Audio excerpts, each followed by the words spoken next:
A las 5 con Alberto Padilla.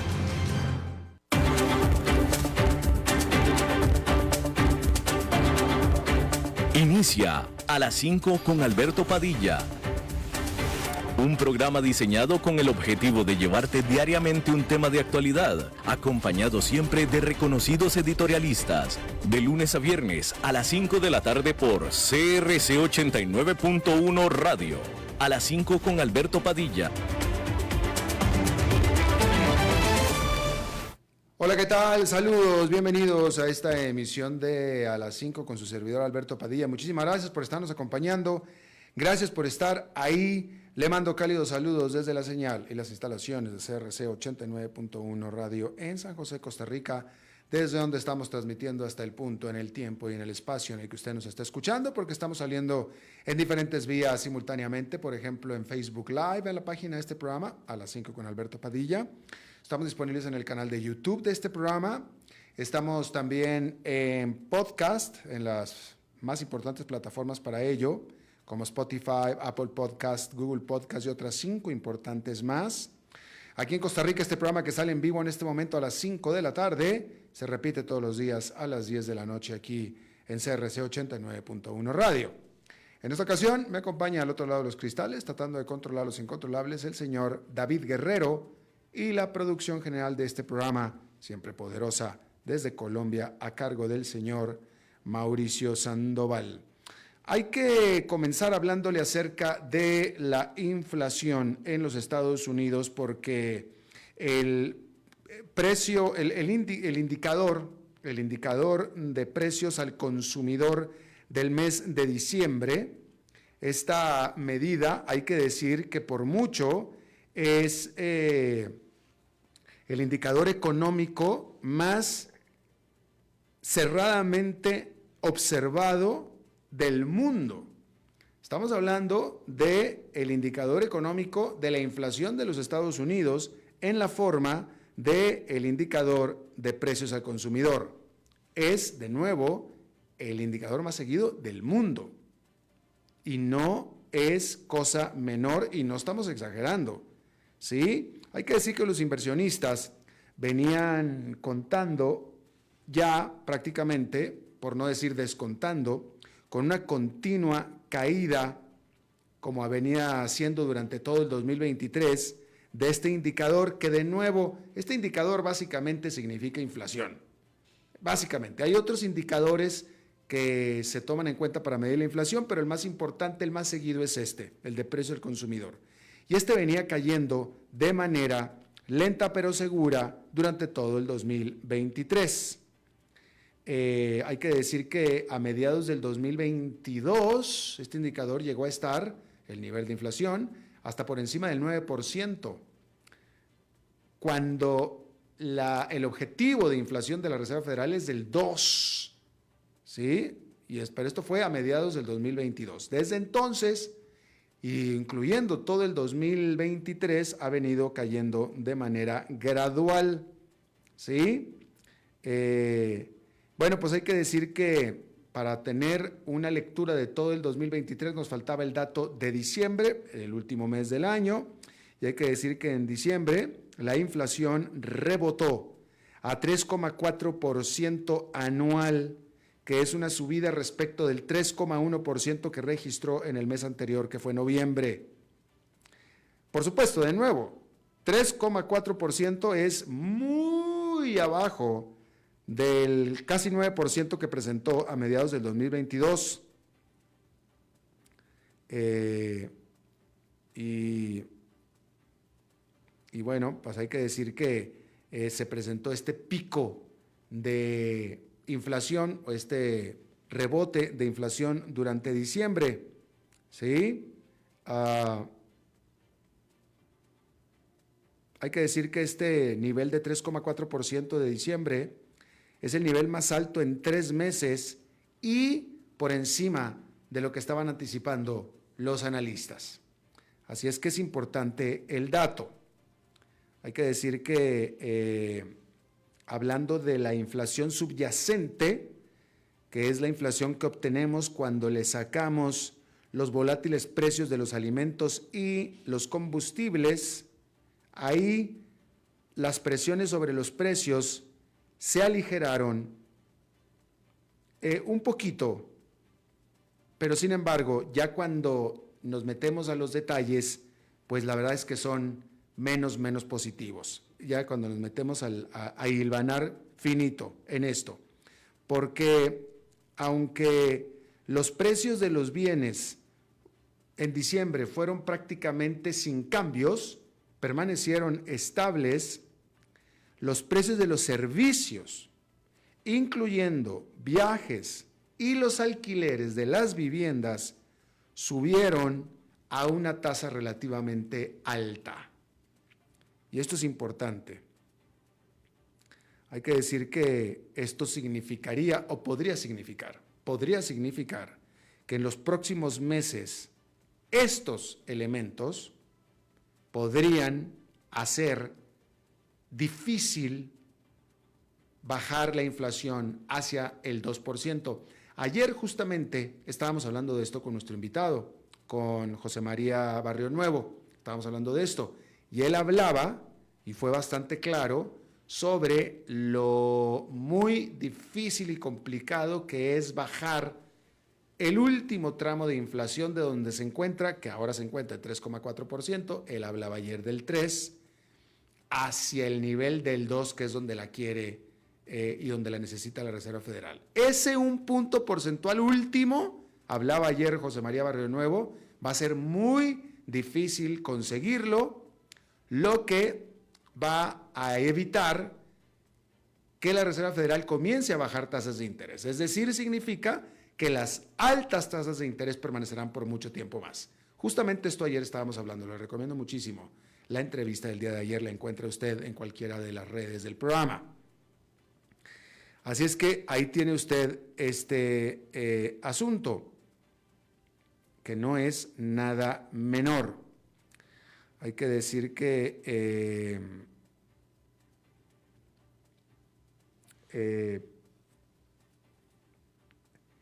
la Reserva Federal, el Banco Central de los Estados Unidos, el año pasado, como por noviembre, había mandado la señal de que este mismo año comenzaría a bajar tasas de interés. Pero con este dato de diciembre, eso se ve medio complicadito, ¿eh? Vamos a tener que esperar a la ratificación de enero a ver qué sucede. A ver qué sucede. Fíjese, otra consideración. Un aumento en la inflación en diciembre normalmente hubiera sido esperado simplemente por el aumento en la actividad económica. Porque en diciembre la gente gasta más, por razones que usted conoce perfectamente bien. El Guadalupe Reyes en los Estados Unidos, ¿sí? La gente gasta más, sale más, compra más, etc. Entonces, si viene un aumento de inflación en diciembre esperado por ese concepto, pues eso era esperado y era como lógico. El gran problema que tenemos acá es que efectivamente la inflación subió en diciembre, ¿sí? Checked, eso está bien. El problema es que no subió por lo que nosotros esperábamos que subiera. La inflación no subió porque la gente consumió más. Nope. Subió porque los viajes subieron y los alquileres subieron. Y eso no es nada bueno. Nada bueno. Porque si la inflación hubiera subido por lo normal que hubiéramos esperado, por el aumento en actividad económica, bueno, pues eso se corrige automáticamente en enero, en la cuesta de enero, ¿no? Todo lo que sube tiene que bajar, lo que sube en diciembre baja en enero, punto. Pero cuando acá estamos hablando que lo que subió no tuvo nada que ver con las compras o con la actividad económica del consumidor, sino más bien con un aumento en los alquileres y en la industria de viajes, tenemos un problema. Tenemos un problema. Así es que, qué pena, pero nos urge el dato de enero para poder corroborar lo que pasó en diciembre. Si enero vuelve a subir, estamos en graves problemas. Estamos en graves problemas. Y la mala noticia es que apenas estamos en el 11 de enero. O sea, falta un mes todavía, 11 de febrero, para conocer el dato de enero. Y esto va a causar nerviosismo de aquí hasta entonces. ¿Qué le parece? ¿Qué le parece lo que le estoy informando? Bueno, pues ahí está usted. Hay que decir que, cambiando de tema completamente, este jueves, la Corte Internacional de las Naciones Unidas, mejor dicho, la Corte Internacional de Justicia de las Naciones Unidas, comenzó deliberaciones sobre un caso que fue puesto o presentado por Sudáfrica, porque este país acusa a Israel de cometer genocidio en la Franja de Gaza. Hay que decir que tanto Sudáfrica como Israel son signatarios de la Convención de Genocidio de 1948. Esto significa que estos signatarios, como estos dos países, están obligados a prevenir y a castigar el genocidio. Genocidio definido como actos cometidos con la intención de destruir, ya sea en parte o completo, un grupo nacional, étnico, racial o religioso. Pácatelas. Sudáfrica argumenta que la matanza de civiles en Gaza, que hasta ahora se han reportado más de 23,000 civiles, esto de acuerdo al Ministerio de Salud de Gaza, que es controlado por Hamas, pero que ya hemos hablado de esto. La cifra del Ministerio de Salud de Gaza, que por alguna razón los medios estamos obligados a subrayar como para decir, usted vaya a creer si le quiere creer a los de Hamas, pero cuando lo cruzamos con las cifras que tiene Israel, la diferencia son unos 1,000, 2,000, no mucho. Que cuando estamos hablando de 23,000, pues 1,000 más, 1,000 menos, pues la verdad que no es mucho. En cuanto a cifras totales, 1,000 muertos son 1,000 muertos, ¿no? Pero lo que le quiero decir es que más o menos es la cifra correcta, 23,000 civiles han muerto en Gaza. Pero esos son los que han muerto. Luego encima están las masivas evacuaciones forzadas y el aislamiento total del territorio. Y de acuerdo a Sudáfrica, todo eso califica como genocidio. Sudáfrica entregó un reporte de 84 páginas, argumentando que Israel está infligiendo condiciones impresionantes de vida a los habitantes de Gaza y que todas estas condiciones impresionantes fueron calculadas para traer la destrucción física de Gaza, argumenta Sudáfrica. El viernes es cuando le toca el turno a Israel de responder a estas acusaciones. Y por supuesto se espera que Israel argumente que lo que está haciendo es no guerra, sino más bien defenderse de Hamas. Y que no pretende destruir a la gente que vive en Gaza, sino destruir a Hamas. Eso sí lo ha dicho Israel, que pretende destruir a Hamas. El problema es que no puedes destruir a uno sin el otro. No puedes destruir a Hamas sin destruir a la población de Hamas, simplemente por la técnica que tiene, y hemos hablado mucho aquí de esto, la técnica que tiene Hamas de encubrirse, por no decir literalmente cubrirse, o incluso esconderse y operar rodeado de gente civil. Como lo hemos dicho aquí, o sea, y esta es la verdad, o sea, ¿por qué está muriendo tanta civil en Gaza? Mire, por cierto, y esto es importante, no hay que olvidarlo, la guerra de Gaza cumplió 3 meses, en Israel, cumplió 3 meses. La guerra de Rusia va para 3 años, y ya en Gaza han muerto más civiles que en Rusia, que en Ucrania. En 3 meses han muerto más civiles en Gaza que en Ucrania. ¿Por qué? Porque en Ucrania y Rusia el enfrentamiento es ejército contra ejército. La gran mayoría, bueno, perdóneme, por si no fui claro, han muerto más civiles en Gaza que en Ucrania, es lo que quise decir, ¿verdad? Han muerto más civiles en Gaza que en Ucrania. En Ucrania, o en el enfrentamiento Rusia-Ucraniano, han muerto muchísimo más militares, muchísimo más. Se cuentan por cientos de miles ya.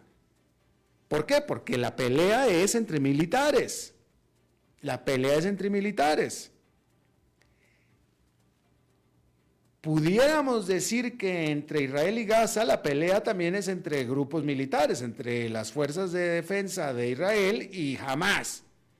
El problema es que los de Hamás están metidos entre la población civil. Y literalmente, esto es literal, no estoy exagerando, para eliminar a un militante de Hamás, tienes que traerte con él a las 3, 4 personas civiles detrás de las cuales está escondido ese militar de Hamás, literalmente. Entonces, no es que Israel quiera matar a civiles, es que no le queda remedio. Israel lo que quiere es matar al de Hamás, pero el de Hamás se cubre entre 3, 4 civiles. Y pues bueno, esa es la razón.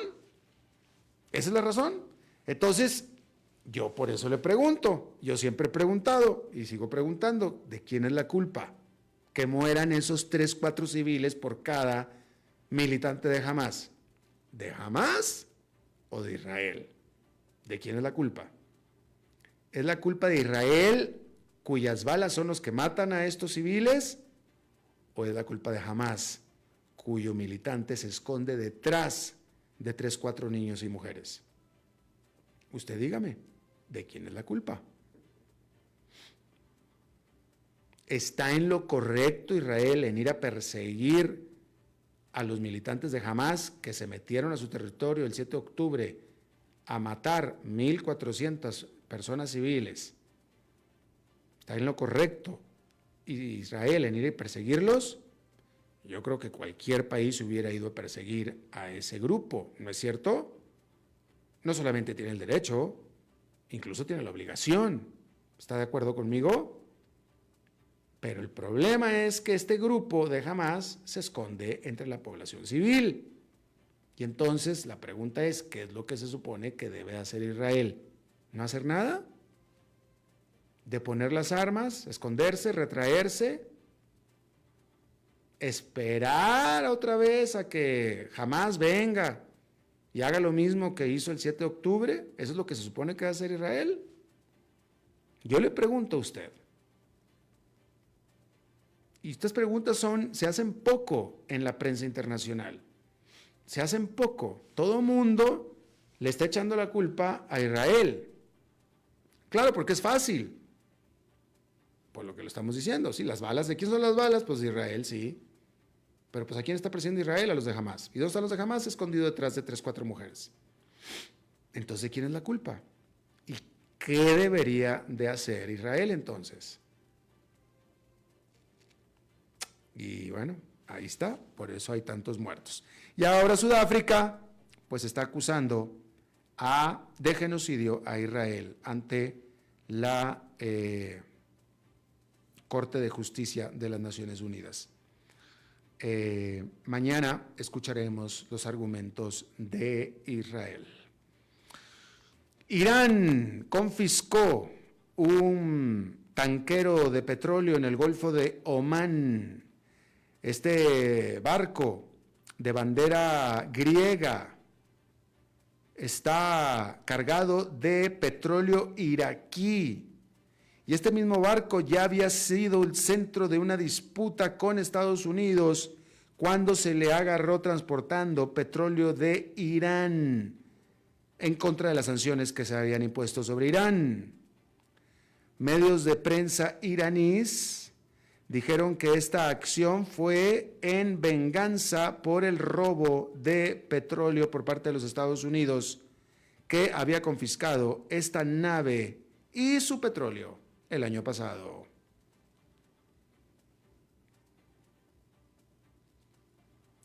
Así es que ahí le ve usted.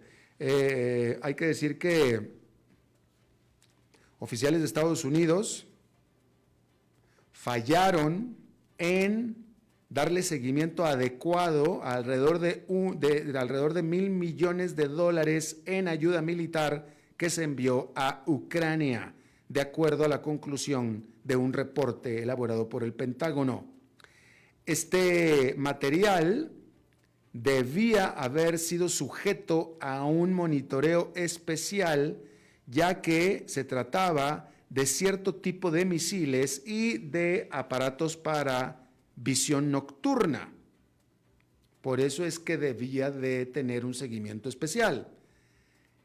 Sin embargo, mientras que el reporte concluye que efectivamente no hubo ese seguimiento especial que se requería para ese tipo de cargamento en particular, y por tanto estuvo sujeto a un aumento en el riesgo de ser robado y mal usado, los autores de este reporte no encontraron evidencia alguna de que efectivamente este armamento haya sido mal usado. Simplemente están diciendo que hubo una mala supervisión, un mal seguimiento, no que pasó algo malo. Hay que recordar que cualquier ayuda adicional a Ucrania está literalmente atorada en el Congreso de los Estados Unidos. La empresa energética Chesapeake Energy, que es una empresa de gas de los Estados Unidos, anunció la compra de su rival Southwestern Energy por un acuerdo accionario de $7.400 millones en acciones.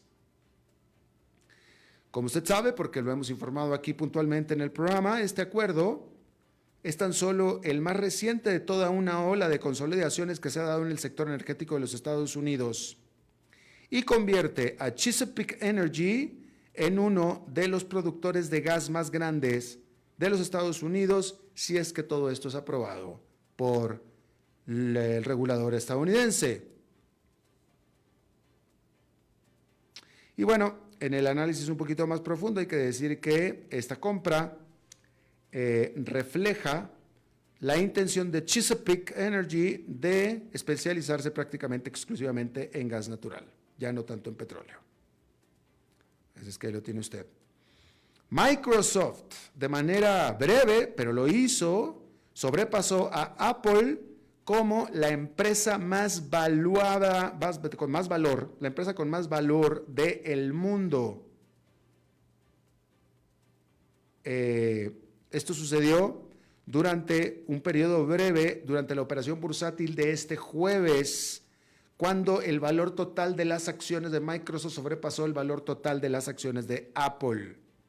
Y por supuesto que esto se da después de un muy buen año para las acciones de Microsoft, las cuales subieron un 57% durante el 2023, gracias a las grandes inversiones que ha hecho Microsoft en inteligencia artificial. Por su parte, Apple ha estado batallando con una caída en sus ventas de sus productos y de sus elementos electrónicos, así como de la amenaza de un caso antimonopolio que se va a presentar o que se espera que se presente más tarde en este mismo año. Ok, ejecutivos de 2 aerolíneas rusas le han pedido a los oficiales de su país que permitan la extensión del servicio y que se mantengan en vuelo los aviones de marca Antonov, la gran mayoría de los cuales que están volando en este momento todavía en Rusia, pero que estaban a punto de ser retirados, fueron construidos en Kiev en los años 60. Esto porque las aerolíneas de Estados Unidos están batallando para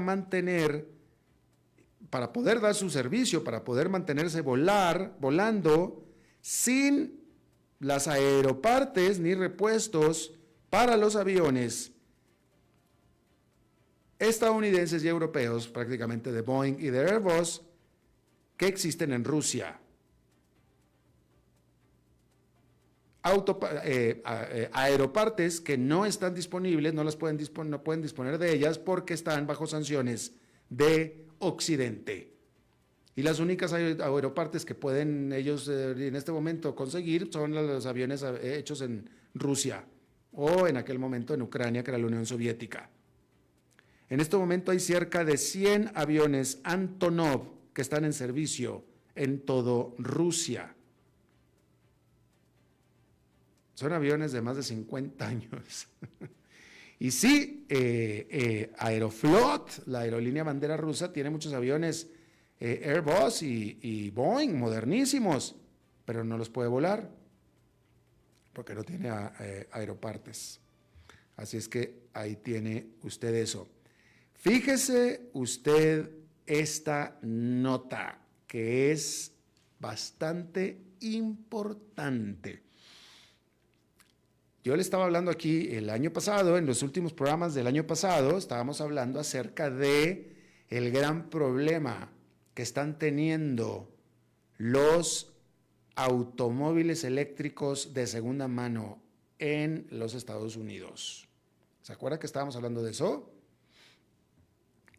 Nadie quiere un automóvil eléctrico de segunda mano en Estados Unidos. Nadie lo quiere. Y uno de los problemas es que los automóviles eléctricos nuevos están bajando mucho de precio, específicamente Tesla está bajando mucho los precios, lo cual deprime el precio del automóvil usado. Pero dos, nadie quiere un automóvil usado puesto que su batería está usada y la batería de un automóvil eléctrico es finita en su duración, como finito es la batería de su teléfono celular, idéntico, y pues hostia, la batería de un automóvil eléctrico es prácticamente el alma del automóvil. Y entonces una vez que se acaba la batería, pues acabó el vehículo y cuesta una gran parte del valor del vehículo cambiar la batería. Sobre todo cuando estamos hablando de un vehículo usado. Y esta es una realidad en la que está encontrándose la industria de los automóviles eléctricos en los Estados Unidos. Y es un problema. Y bueno, aquí hay otro gran problema. Y esta noticia no es nada buena para la industria de los automóviles eléctricos en los Estados Unidos. Hertz, una de las compañías de alquiler de automóviles más grandes del mundo, Hertz, quien había hecho una gran apuesta, una gran entrada en los vehículos eléctricos en los últimos años, concretamente en la pandemia, Hertz y otras más, para tratar de salir adelante de lo que fue la pandemia y el atorón que les dio la pandemia, hicieron una inversión importante en automóviles eléctricos, anunció que tomó la decisión de deshacerse de una gran parte de esa flota de automóviles eléctricos. Por lo pronto, Hertz dijo que rematará un tercio, la tercera parte de su flota de automóviles eléctricos, los cuales son 20,000 vehículos. Y ese dinero lo va a usar, o mejor dicho, ¿con qué cree que los va a reemplazar estos automóviles? Digo, porque se va a deshacer de 20,000 vehículos. No es que no los esté usando, sí los está usando, pero se va a deshacer de 20,000. ¿Y sabe usted qué va a comprar cómo los va a reemplazar? Con automóviles a combustión, automóviles a gasolina. Hay que decir que la empresa Hertz anunció o reveló que los automóviles eléctricos han causado un gran daño a sus finanzas por diferentes motivos. Porque a pesar de que un automóvil eléctrico tiene un costo menor de mantenimiento que un automóvil a combustión, tienen un mucho mayor costo de reparación, en caso de que haya que hacer una reparación, no mantenimiento, sino reparación, y lo que estábamos hablando en ese momento, tiene un mucho mayor costo de depreciación. Si usted tiene una empresa, su empresa pues son sus activos, o sea, usted tiene activos, ¿sí? y esos activos se deprecian. Todo, sus activos, sus edificios, su mobiliario, todo se deprecia, ¿no? Pero pues entre más se deprecie, pues peor para usted. ¿Sí? Entonces usted trata de tener activos que no se deprecien tanto en caso de que se pueda. Digo, pues, en el caso de que se pueda, ¿no? Pero si usted es una compañía cuyos activos son automóviles, pues usted tiene que tener automóviles que se deprecien lo menos posible, por razones obvias. Y resulta que los automóviles eléctricos son los que más se están depreciando en los Estados Unidos en este momento. Usados y nuevos. O mejor dicho, porque los nuevos están depreciando, los usados están depreciando. Y entonces, pues ahí está el problema. Entonces, hay que decir que en Estados Unidos, liderado por Tesla, que por cierto, la mayoría de los automóviles eléctricos de Hertz son de Tesla, Tesla ha bajado mucho los precios de los automóviles para poderse mantener en competencia y eso deprime los precios de los automóviles usados. Y eso deprime entonces los valores financieros de Hertz. Entonces, Hertz dijo, gracias, qué lindo, lo intentamos, quisimos hacer lo correcto, lo tratamos de hacer, pero simplemente no nos salió. Así es que, buen intento, nadie nos va a decir que no lo intentamos, pero volvemos a los automóviles en combustión. Y yo le dije, cuando tuvimos esta plática en la última semana del año pasado, yo le dije que este asunto de la depreciación y esto que está pasando en la industria de los automóviles eléctricos en Estados Unidos va a ser uno de los grandes temas durante el año 2024. Y creo que, perdóname la falta de humildad, pero no me estoy equivocando. No me equivoqué y este asunto va a dar más de qué hablar todavía.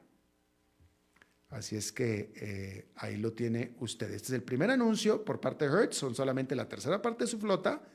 Me parece a mí que por cuestiones de comunicación e imagen lo están haciendo lo más suave posible, pero si estas son las razones por las cuales lo está haciendo, no tiene ningún sentido que nada más se vaya a deshacer de un tercio de su flota de automóviles eléctricos. Se va a deshacer de todo. Lo que pasa es que no lo quieren informar así. O no lo están informando como lo van a hacer después. Es decir, por lo pronto vamos a dar una tercera parte para ver cómo se mueve esto y después nos hacemos de todo.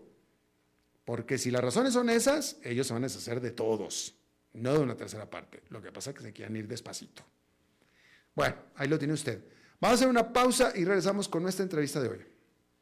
A las 5 con Alberto Padilla, por CRC 89.1 Radio. Ok, ya te has reído con nosotros, has aprendido con nosotros y nos hemos conocido más, pero es hora de ponernos serios. El mejor momento para invertir fue hace 10 años y el segundo mejor momento para hacerlo es hoy. Entra a transcomer.com, convertite en un inversionista y transforma tu destino. Transcomer, puesto de bolsa de comercio. Construyamos juntos su futuro. Somos expertos en eso.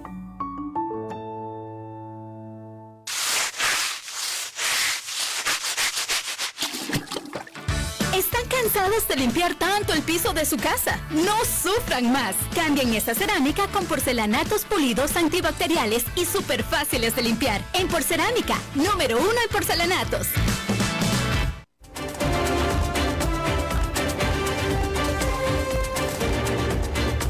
Seguimos escuchando a las 5 con Alberto Padilla.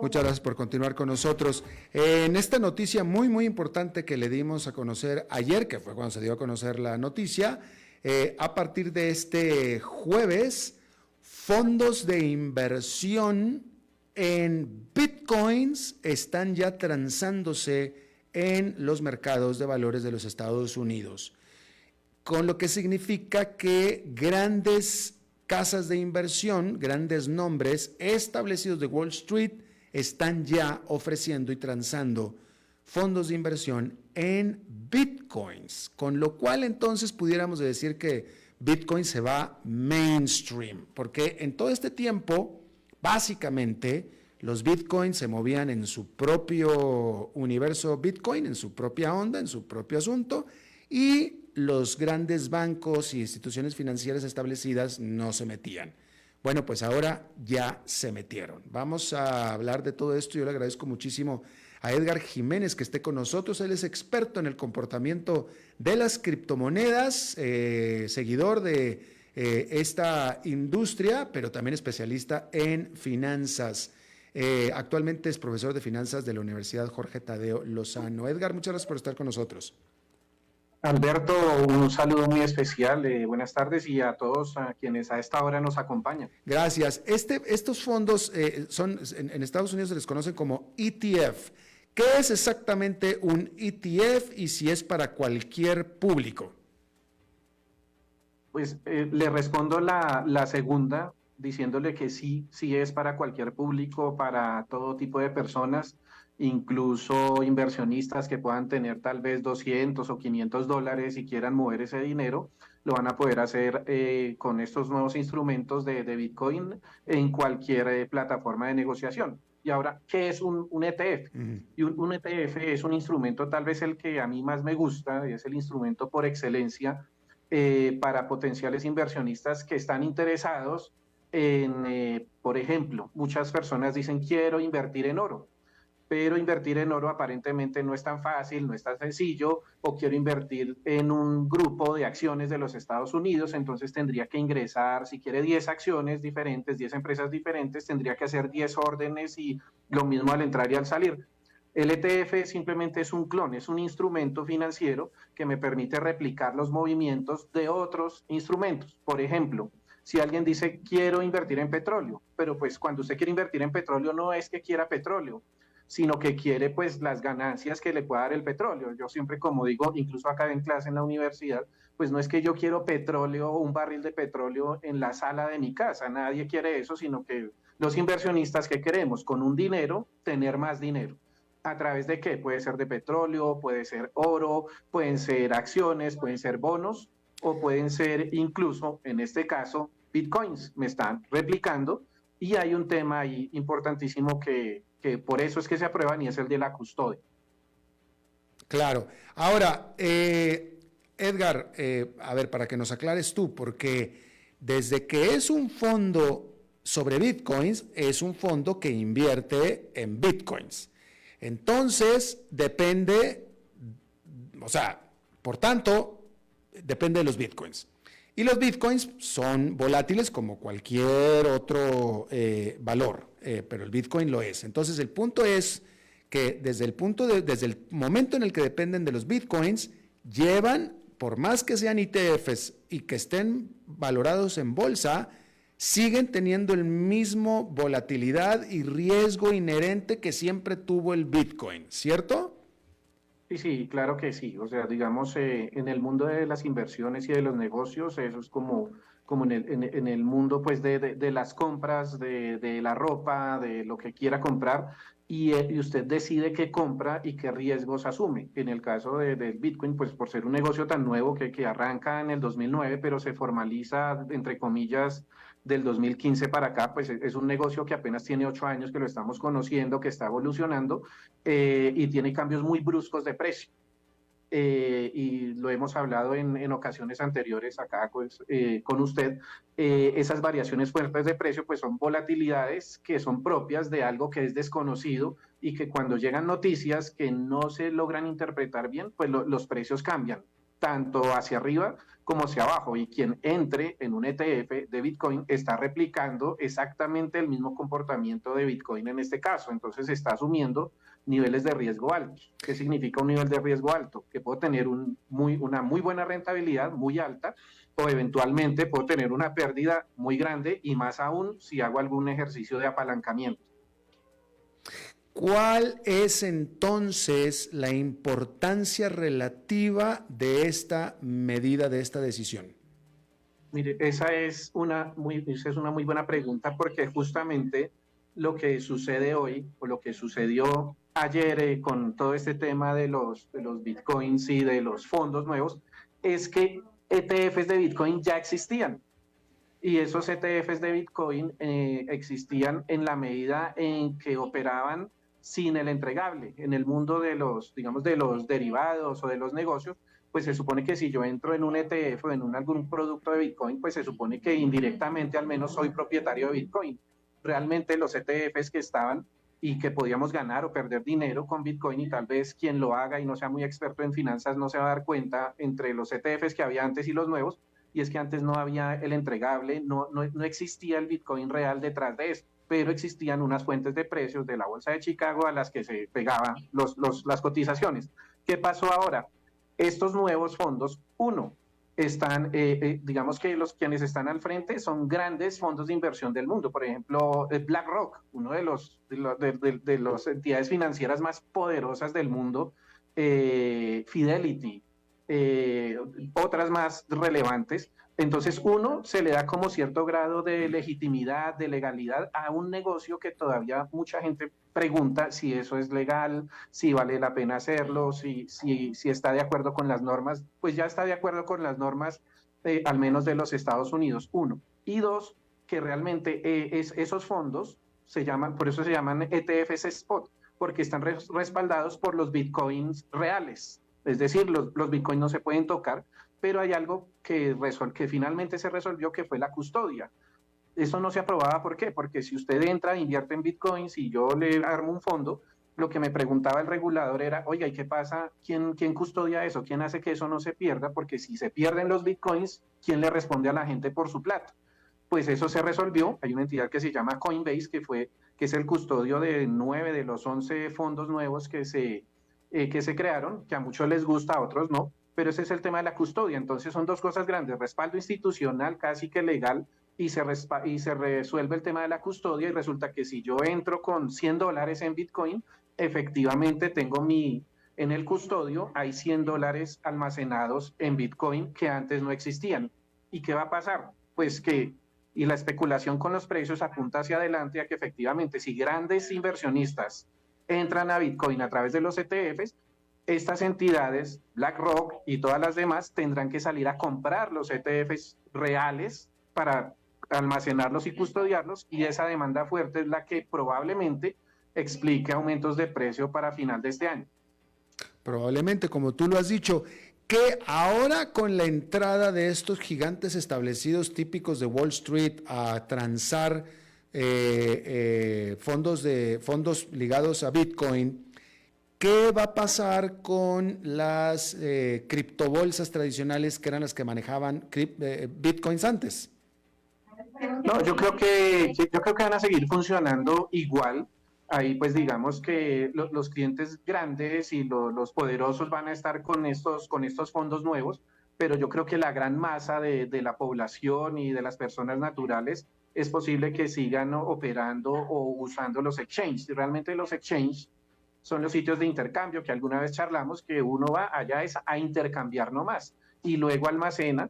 Y digamos que lo novedoso justamente de Bitcoin cuando nace es la custodia. Yo tengo la custodia de mis Bitcoins, que es lo que pasa con los ETFs, que le estoy dando esa responsabilidad a alguien que sabe hacerlo, que lo sabe custodiar y que confío que me va a guardar bien esos Bitcoin. Entonces yo creo que los exchanges, de lo que hablábamos hace unos días, el año pasado, Binance, el mismo Coinbase, que por eso lo critican porque puede ser es arte y parte, pues juez y parte en este negocio, pero ellos van a seguir funcionando con toda seguridad y con esta misma dinámica. Creo que igual es muy bueno para ellos también, insistiendo mucho y pues en la parte aquí de educación financiera y de lo que decimos, que quien opere o tenga Bitcoins o cualquier otra criptomoneda, porque esa es otra parte de lo que ha sucedido, que el mundo cripto se ha valorizado muy fuerte, mucho más que el Bitcoin. Ahorita podemos hablar de eso, pero definitivamente el exchange es para ir a intercambiar y luego usted custodia en un monedero que usted controla. Esa es la esencia y por ahí nace el Bitcoin. Yo controlo mis fondos, yo controlo mi dinero y yo lo custodio. Los ETFs lo que hace es que pues, a uno le hacen el favor de custodiarlo, por eso pues los fondos tienen unas tarifas por operar y por tener los ETFs.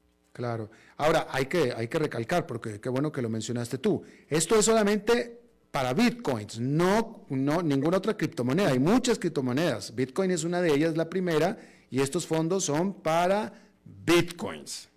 bitcoins y además son ETFs que no son apalancados.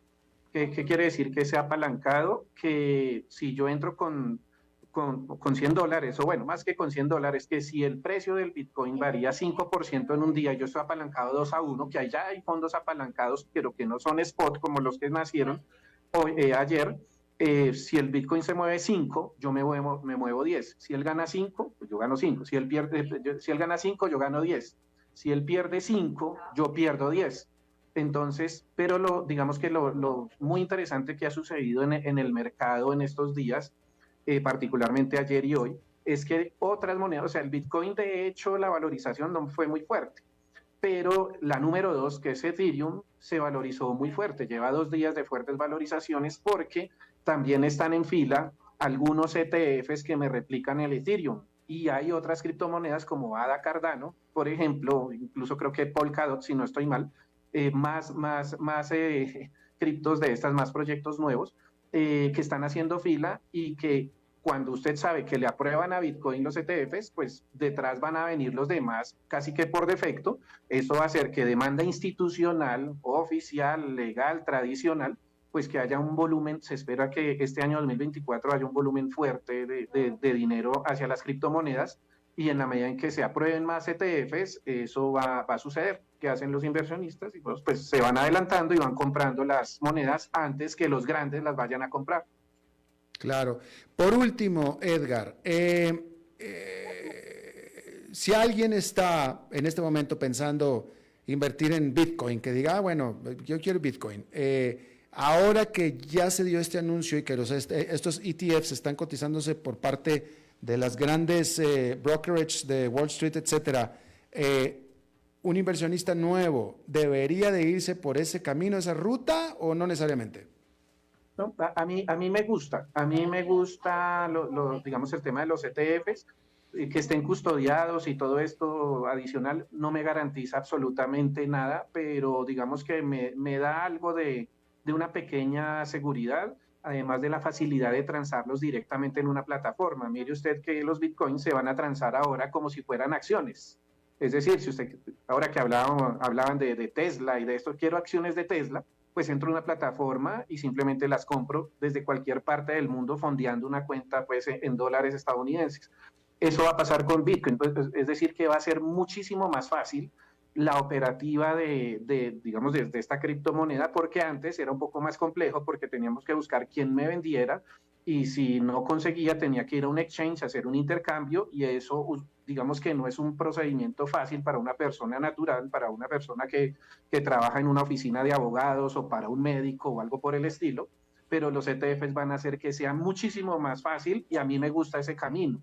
El precio para mí tendrá que seguir mejorando. No descarto que haya algún tipo de corrección, movimiento hacia abajo, pero estructuralmente sigo diciendo lo que hemos hablado aquí varias veces también, y es que yo creo que Bitcoin hay que tener. Y de hecho, para mí hay que tener los Bitcoin originales, pues más allá de los ETFs. Pero si quieren especular y ganar un dinero, creo que sigue siendo un momento interesante pensando en el final de año, tal vez 2 años, con rentabilidades que para mí en términos efectivos anuales pueden superar fácilmente el 30 o 40%. Bien, pues Edgar Jiménez, 30-40%, estamos hablando de una cosa muy espectacular. Edgar Jiménez, experto en criptomonedas y en finanzas también, académico de la Universidad Jorge Tadeo Lozano. Te agradezco muchísimo que hayas charlado con nosotros de nuevo. No, a ustedes muchas gracias por la invitación y también pues que acá desde Colombia estamos a la orden en lo que les podamos apoyar. Gracias, muy amable. Bien, ok, es jueves y es el primer jueves hábil del programa en el año y los jueves, usted sabe que siempre cerramos el programa saludando a nuestro muy buen y querido amigo, el señor Dado, el señor enfadado. ¿Cómo está usted, señor Dado? Todo bien, Padilla, feliz año para vos, el equipo, la audiencia. Igualmente, hombre. Bueno, estamos acá, se ha conocido ayer el índice de inflación de Estados Unidos de diciembre, ¿verdad? Sí, lo acabamos de hablar, estuvimos comentando al respecto. Exactamente, 3.4%. Los que le manejan la cuenta al presidente Biden en X, el ex Twitter, obviamente él lo presenta como un gran logro, pero el tema, Padilla, es que 3 por 4 y inflación para los estándares de Estados Unidos todavía sigue siendo alto, ¿no? Todavía sigue siendo alto y a eso le sumamos que en diciembre se elevó por encima de lo previsto, lo pronosticado por el mercado, este índice de inflación, ¿no? Entonces, acá tenía como una ayuda de memoria para contarte cómo está la cosa con esto. El tema es que,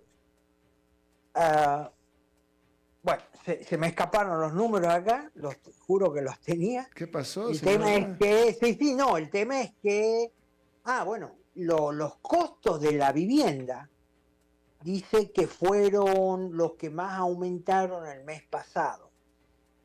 0.4% mensual y 6.2% anual. El precio de la renta o alquiler de vivienda es preocupante porque sabemos que cuanto más elevados son, más directamente afecta a las familias americanas, ¿no? Otros productos que se llevaron buena parte de la inflación y se mostraron persistentes, obviamente son los precios de los alimentos, ¿no? 0.2% en el mes de diciembre y 1.3% anual. Y así por lo consiguiente, ¿no? Entonces, es cada vez más difícil, como decimos en Argentina, apechugar en Estados Unidos, es cada vez más difícil la vida, la gasolina, si bien no ha aumentado tanto, pero sigue aumentando. Bueno, vos te vas al supermercado, ves que los precios siguen aumentando, no hay alivio, digamos, en la vida cotidiana del tipo que se va al supermercado o al almacén a hacer las compras. No hay alivio, todo lo contrario. Mira, a mí me llama la atención, yo como consumidor, a mí me llama la atención lo que está pasando con las bebidas gaseosas, ¿no? La Coca-Cola, la Pepsi, que han tenido un incremento de 2 años a esta parte, pero exponencial. Y bueno, yo las compro cuando vienen, qué sé yo, los combos, eso que te dicen, compra 2 y llévate 2 gratis. Pero el tema es que están a más de $3.50 cada botella de 2 litros. Entonces, digamos, para ponerte un ejemplo muy pedestre, si vos querés, cómo este producto, una botella gaseosa, una Coca, una Pepsi, ya no forma parte, digamos, del presupuesto de las familias americanas, es decir, tienen que ir con segundas marcas si es que quieren seguir manteniendo ese nivel de vida. Pero, en fin, Alberto, hablando de inflación, antes de irme te cuento que Argentina en diciembre tuvo, escucha esto, en un solo mes, 25.5% de inflación. Sí. Recordemos que el presidente Milei asumió el 10 de diciembre.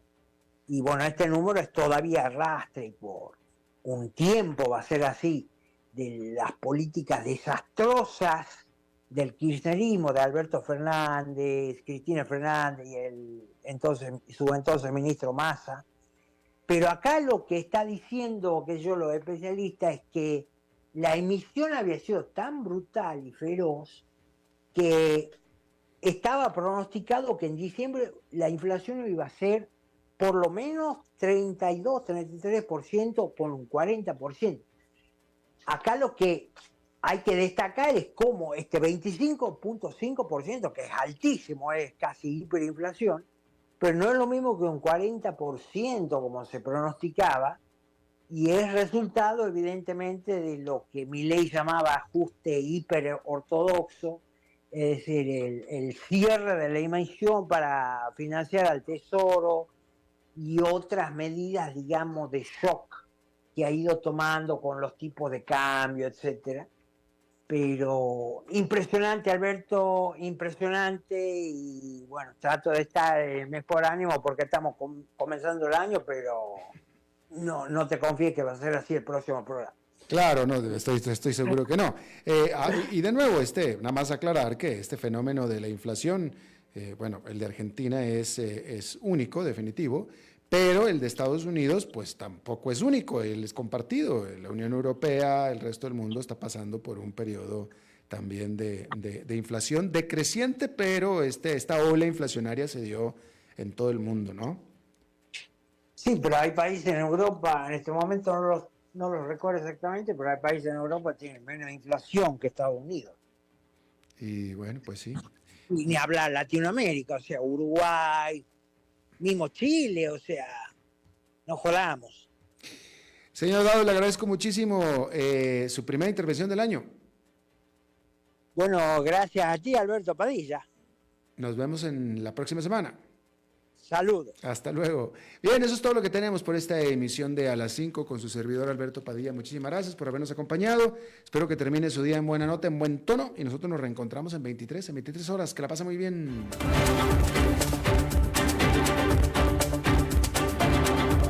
Concluye